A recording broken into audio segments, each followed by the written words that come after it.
Sadhyo Namah.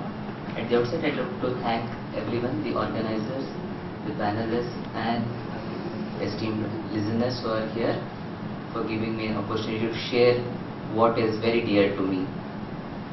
I know it's an academic discussion that's happening around, but still, I base my presentation on my experience, what I got from the Gurukulam as a student, and what I am learning now with the Gurukulam as a teacher in the Gurukulam. So the learning continues, and I would like to share my learning experiences and what can be extended to the general education system from this Gurukul system. So the topic that I have chosen is reviving Gurukul system of education, understanding its relevance through a decadal experience. So it's basically about my Gurukulam and then extension of the Gurukulam to the general education. Since yesterday, I have been noticing the word Gurukulam has been appearing again and again. There is a newfound interest and a fascination for the concept of Gurukulam. So what exactly does a Gurukulam mean? What are the components that make a Gurukulam? What are the essential features of a Gurukulam, or some of the things that we need to discuss and understand? It's mostly we have a particular idea of what the Gurukulams would have been in the previous time. We are not sure how it exactly was. We are trying to construct with various inputs that we get from various sources, textual sources, sources of even imagination to a greater extent. So we need to identify what are the features that make a Gurukulam, what are the core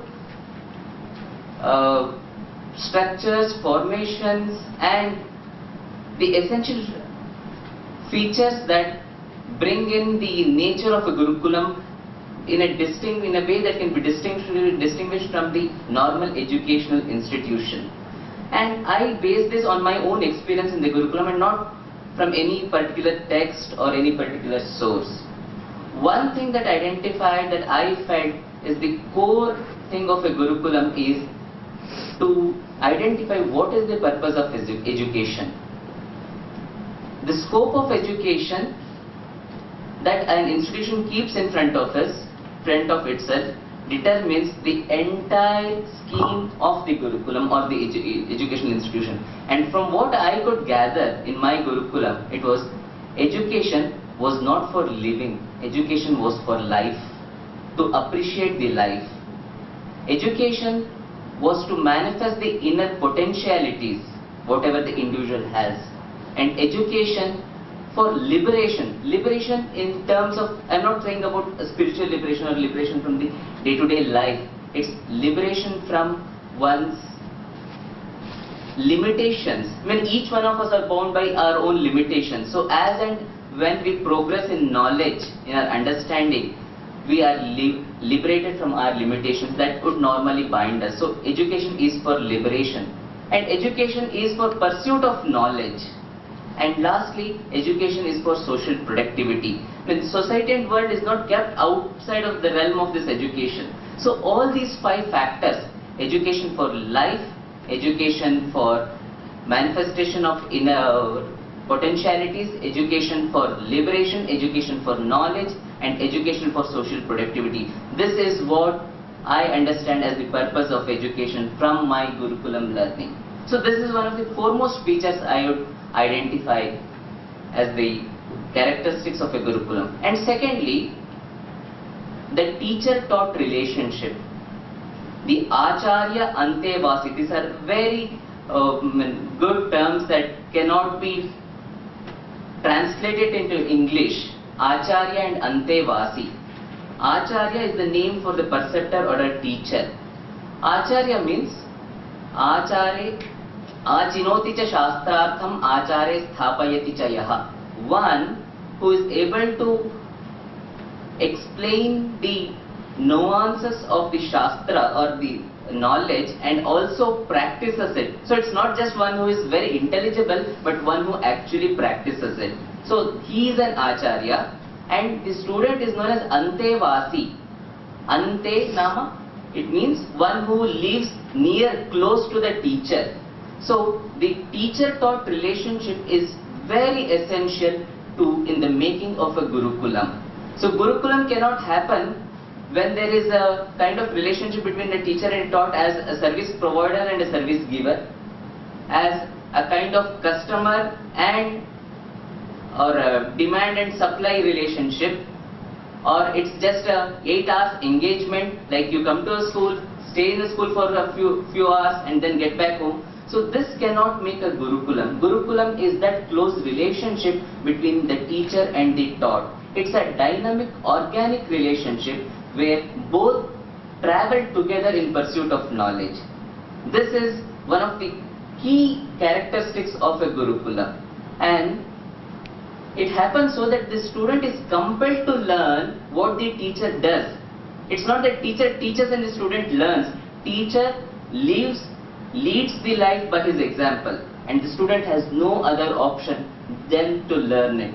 So this is the key characteristic which I identify. In fact, there is one of the verses which very clearly says how the learning takes place, and it says in order to have the education complete, there are 4 quarters, and the one is Acharyat Padamadatte. The student learns 1 quarter from the teacher.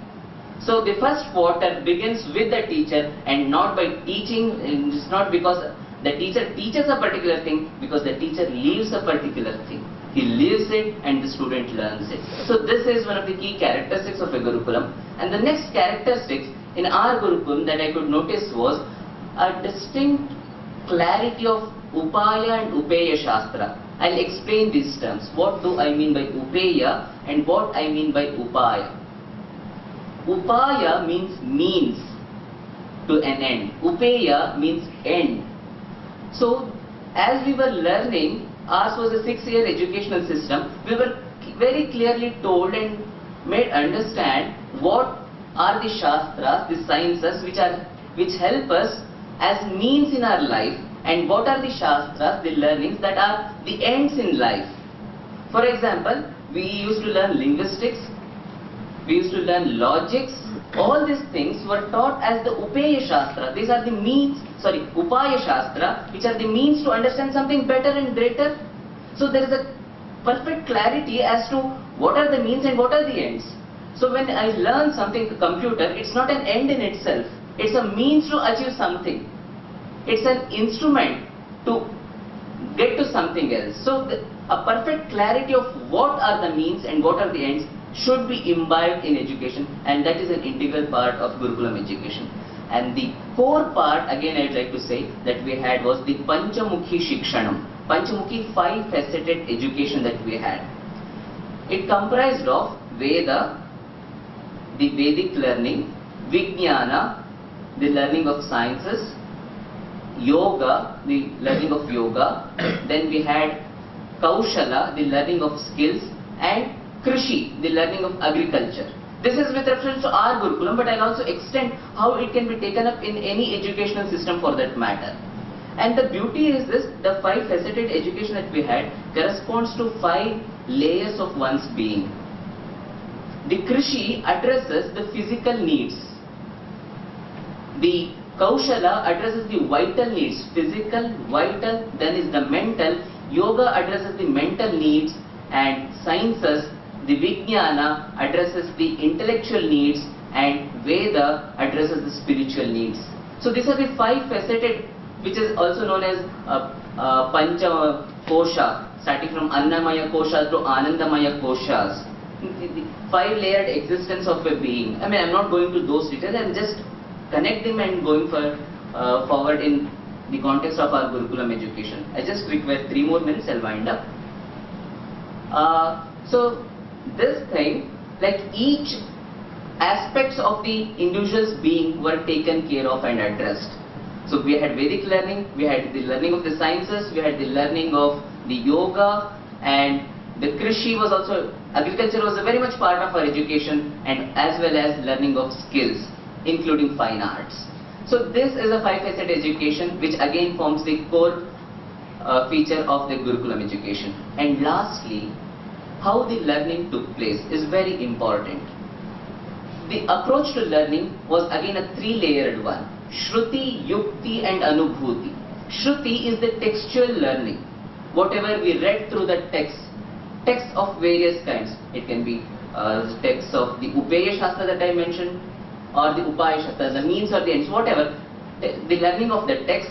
And the second, Yukti. Yukti is reasoning, learning out of reasoning. We debate, discuss, come to an understanding and try to say, does our reasoning match with what the text say? So Shruti, Yukti, and finally Anubhuti. Anubhuti is experiential learning. So all knowledge should culminate in experience.